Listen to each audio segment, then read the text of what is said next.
Hello, I'm Joan Sargent. I'm the head of the Division of Medical Education at Dalhousie University in Halifax, Nova Scotia in Canada.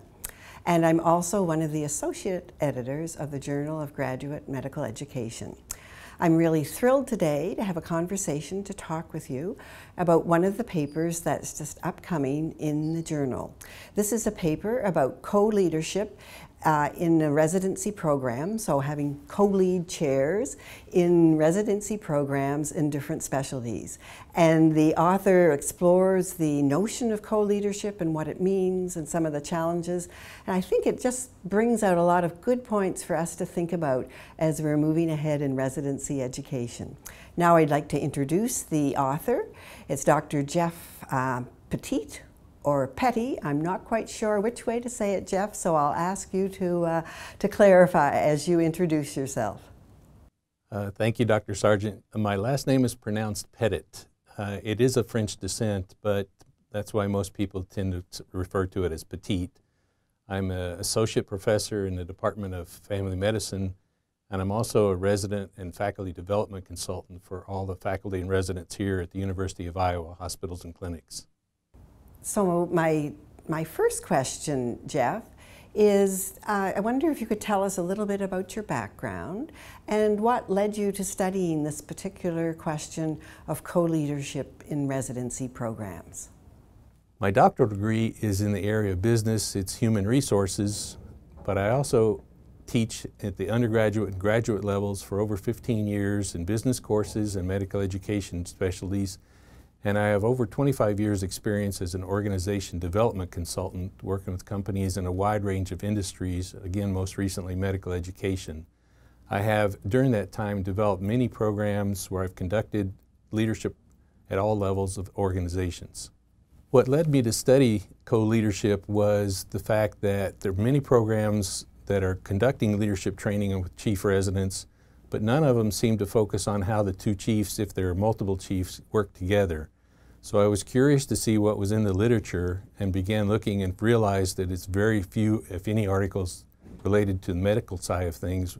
So I wanted to find information that would help our co-chiefs here work better together and be more effective as they went through their chief year. Thank you. And I'm really curious, when I read the paper, I found some things, really surprising, and I think some of your other readers might find them surprising too. I wonder if you could just talk a little bit about what was surprising for you in the findings. What did you learn that you hadn't expected to learn? So one of the things I learned about my research was that co-chiefs rarely talk about how they will handle conflict with each other. Most of them felt that since they've been with each other through several years of residency, that they already knew how each other would react. In fact, the cases were most times it was several months into their chief year that they found out how each other would react. The worst case scenario that I uncovered was that two chiefs ended their year completely disassociated with each other. They wouldn't talk or even interact with each other because things had gotten so bad.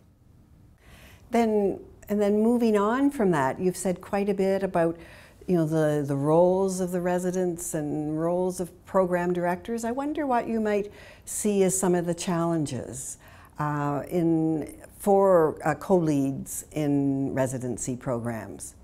And I guess I'd break it up. What might be the challenges for the resident leads, and what might be the challenges for the program directors?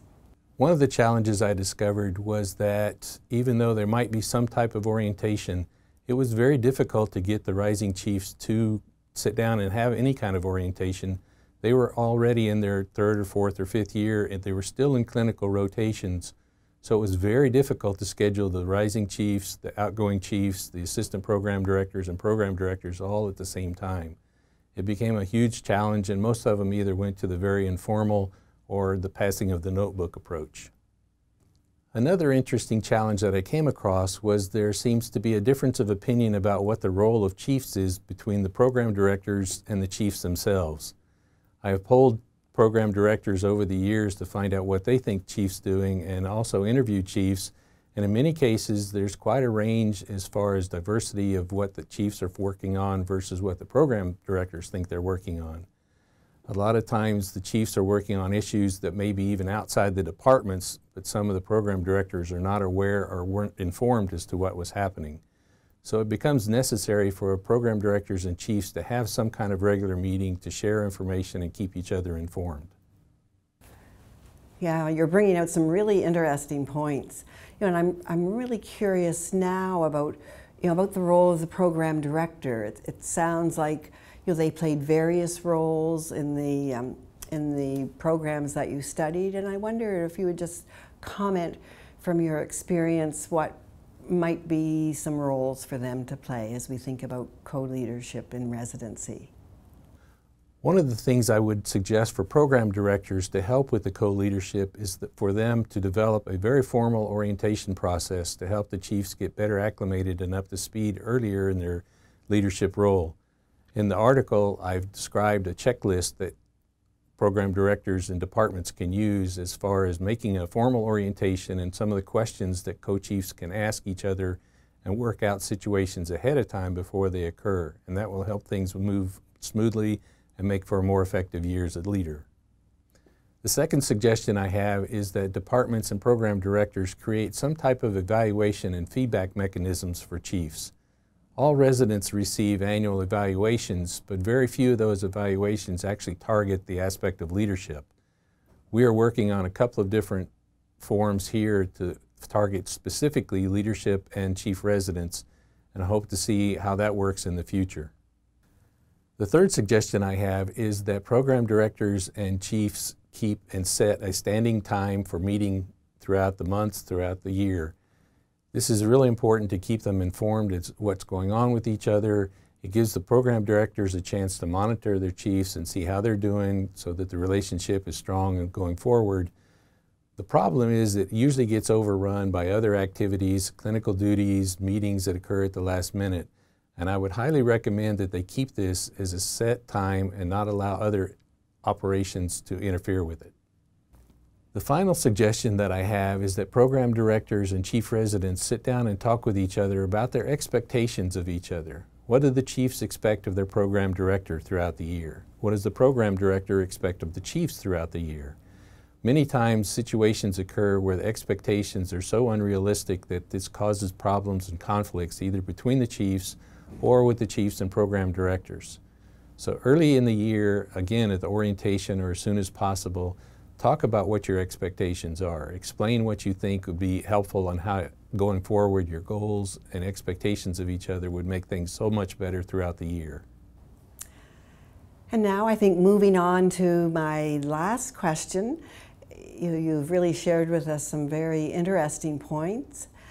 What would be, to wrap up, what would be the pearls that you would wish to share from this paper? So if you were sharing pearls with the program directors and resident chiefs, what would be those pearls? So my pearls or words of wisdom for program directors and co-chiefs is that early in the year, as soon as possible, they need to have conversations related to how are we going to communicate with each other? How are we going to deal with conflict between each other?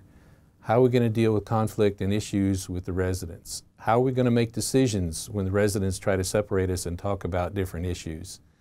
How are we going to work together in our goals, our expectations? The more conversations that you can have early in the year and as you go through to continue those conversations, the stronger the relationship will be, the better the leadership. It's really the tone of how the chiefs work together. It sets the tone for the whole rest of the year and how all residents in the department. So it is a wide-ranging impact, not only between the two chiefs, but also through the whole residency program. Jeff, thanks very much for those pearls. Those are some great tips, I think, both for program directors and for chief residents as they move ahead. You've pointed out lots of things to do with how chief residents are trained, how they're prepared, how they work together, and how program directors can assist by providing some degree of oversight. I'm sure that our readers will really enjoy reading your paper and learning more from that. Thanks again and all the best. Bye-bye. Dr. Sargent, I'd like to thank you for this opportunity to talk about my upcoming article in the Journal of Graduate Medical Education. Thank you very much.